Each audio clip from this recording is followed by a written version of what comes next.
پتہ ہے کیا، میں اپنے بستر پر لیٹی یہ سوچ رہی تھی کہ جس طرح حضرت یعقوب کی دعا قبول ہوئی اور انہیں حضرت یوسف واپس مل گئے، کیا ہماری بھی کوئی دعا اسی طرح معجزاتی طور پر قبول ہو سکتی ہے؟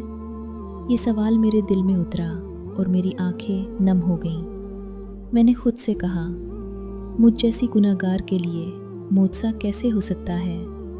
پھر اچانک میرے دل میں اللہ کے وہ نام یاد آئے، المجیب، دعائیں قبول کرنے والا، السمیع، سب کچھ سننے والا۔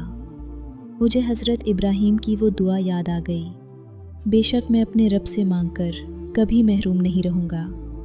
بس میرے دل کو ایک عجیب سی تسلی مل گئی، یہ احساس جاگ اٹھا کہ وہ سب کا رب ہے، وہ مجھے بھی محروم نہیں رکھے گا۔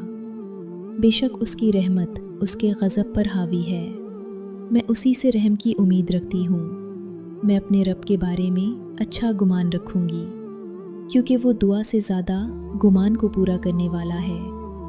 مجھے یقین ہے وہ مجھے محروم نہیں رکھے گا، اپنی رحمتوں میں سمیٹ لے گا اور وہ تمام معجزے کرے گا جن کی میں منتظر ہوں۔